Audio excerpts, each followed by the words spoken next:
एक शहर में एक परिवार रहा करता था जिसमें पति पत्नी और दो बेटियां रहती थीं। राहुल अपने परिवार को लेकर शहर में रहता था। उसकी पत्नी पूनम बहुत ही पढ़ी लिखी थी। उसने बहुत ही अच्छे नंबरों से अपनी डिग्री हासिल की थी।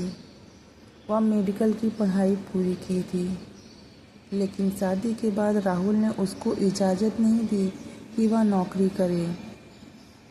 राहुल एक बहुत ही बड़ा डॉक्टर था। राहुल जब मेडिकल की पढ़ाई कर रहा था तभी उसके कॉलेज में पूनम नाम की लड़की से उसकी जान पहचान हो जाती है और दोनों लोग मेडिकल की पढ़ाई पूरी कर लेते हैं और डॉक्टर बनने के लिए तैयार हो जाते हैं। राहुल ने लव मैरिज की हुई थी। दोनों के परिवार वाले राजी हो गए थे, इसीलिए ज़्यादा लोगों को कोई दिक्कत नहीं हुई। शादी करने के लिए राहुल की शादी हो जाती है। वह दूसरे शहर में आकर रहने लगता है। अपने परिवार के साथ धीरे धीरे समय बीतता है। 1 साल के अंदर ही राहुल को एक बहुत ही प्यारी बेटी हो जाती है। राहुल को मरीज को देखने के लिए हमेशा बाहर जाना पड़ता है, कभी ऑपरेशन के लिए, कभी मीटिंग के लिए। कभी कभी वह शहर के बाहर भी जाया करता था। वह अपने काम को बहुत ही अच्छे ढंग से किया करता था, लेकिन उसको एक बहुत ही बुरी आदत लगी हुई थी, जो थी लड़कियों से बात करना। वो एक दिल फेक आशिक था। हॉस्पिटल में हमेशा नर्सों से वो घिरा रहता था। कोई ना कोई लड़कियां आती और उससे बात करती रहती और राहुल उससे एकटक देखता रहता। राहुल बहुत ही हैंडसम लड़का था। पूनम को यह सब बातें बिल्कुल भी अच्छी नहीं लगती थी कि राहुल किसी और से बात करे। पूनम की वजह से राहुल हमेशा लड़कियों से छुप छुप कर मिला करता था और ऑपरेशन के बहाने ही बाहर रहा करता था। वह उसका ज़्यादातर समय घर के बाहर ही बीता करता था।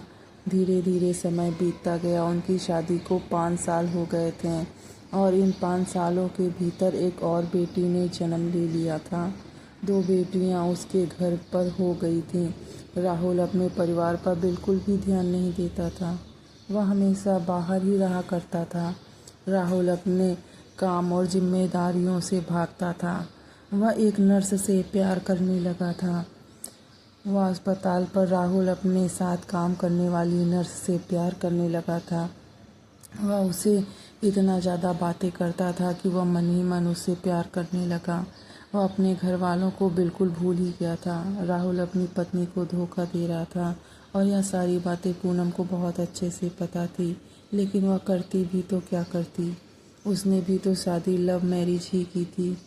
राहुल के माता पिता कभी कभी अपने बहू बेटे से मिलने के लिए उनके पास आ जाया करते थे।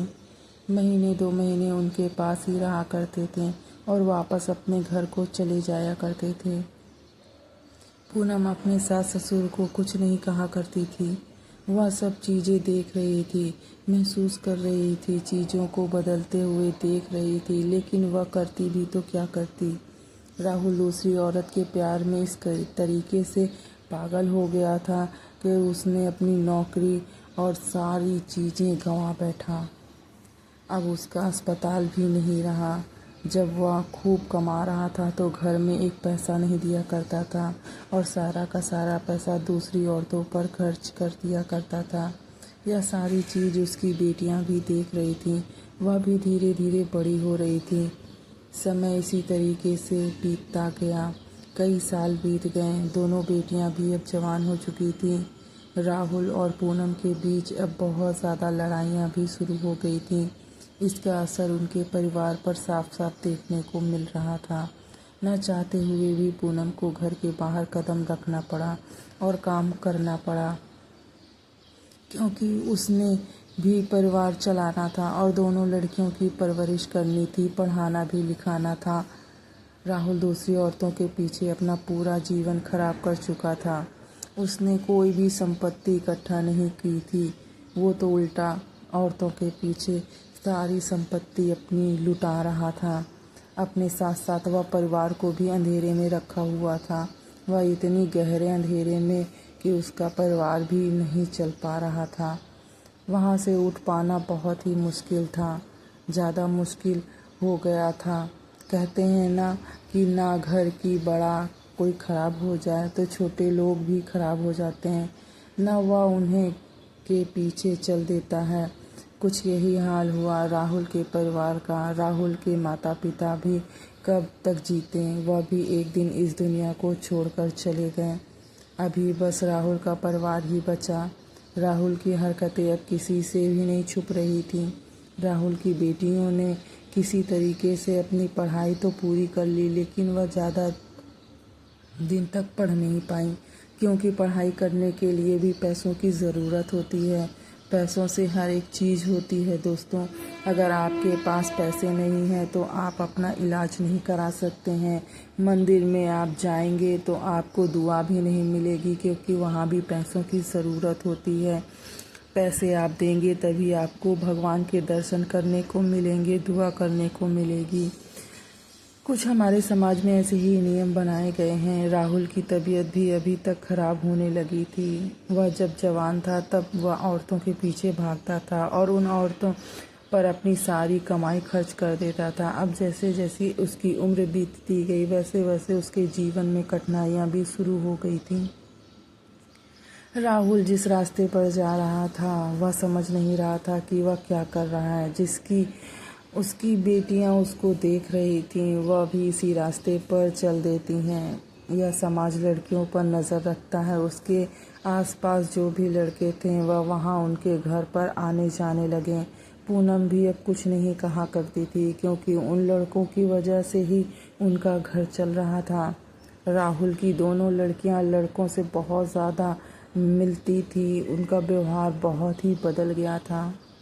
आसपास के जितने भी घर में लड़के थे, कोई भी ऐसा लड़का नहीं था जो राहुल के घर पर ना आता हो। लड़कियां भी यही काम शुरू कर दी थी। माँ बाप जानते थे कि लड़कियां हमारी गलत रास्ते पर जा रही हैं, लेकिन वह कुछ कर भी नहीं सकते थे। करते भी तो क्या करते। जब वह खुद बड़े होकर गलत काम कर रहे थे तो वह अपने बच्चों को गलत होने से कैसे रोक सकते हैं। अब उनके पास जीवन जीने के लिए और कोई रास्ता भी नहीं बचा था। राहुल की उम्र बहुत ज़्यादा बीत गई थी और फिर वह बीमार रहने लगा। उसकी तबीयत ठीक नहीं हो रही थी। उसकी बेटियों ने बहुत उसका इलाज कराया, लेकिन उसको आखिरी में बहुत ही ज़्यादा बीमारियों ने घेर लिया और वह बीमारियों से बहुत ज़्यादा घिर गया और वह बीमारियों की वजह से बच नहीं पाया। राहुल के परिवार में अब बस उसकी पत्नी और 2 बेटियां ही रह गई थीं। राहुल भी इस दुनिया को छोड़कर चला गया। अब वह जिए तो जिए कैसे। लड़कियों की ज़िंदगी बहुत ही कठिन भरी हो गई थी। समाज में या जो लोग रहते हैं सबकी निगाह लड़कियों पर ही रहती है। पूनम के हालात बहुत ज़्यादा ख़राब हो गए थे। अब वह किसी को कुछ भी क्या कह सकती थी। उसकी लड़कियां उसकी बात भी नहीं सुनती थीं। पूनम की लड़कियां अब बड़ी हो चुकी थीं और वह अब किसी की भी बात नहीं सुनती थीं। पूनम भी अपनी हालातों से लड़ते लड़ते हार चुकी थी। घर में जब कोई बड़ा नहीं होता तो बच्चे भी किसी की नहीं सुनते हैं। कुछ यही हाल पूनम के घर का भी हुआ। लड़कियां बहुत अपनी मनमानी करने लगी और अपनी माँ की एक भी नहीं सुनती।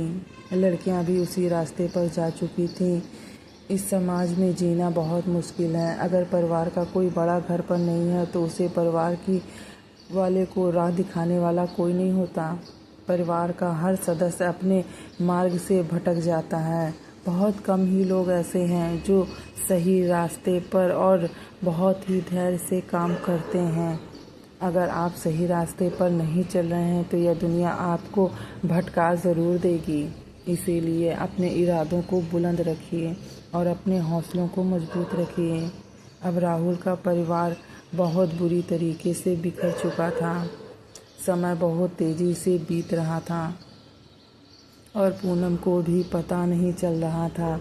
लड़कियों को भी गलत रास्ते पर चल चुकी थी और पूनम ज़िंदगी के आखिरी पड़ाव पर पहुंच गई थी। तो दोस्तों, आज की हमारी यह कहानी अब समाप्त होती है। अगर आपको हमारी यह कहानी थोड़ी सी भी अच्छी लगे तो चैनल को सब्सक्राइब और वीडियो को लाइक ज़रूर करें।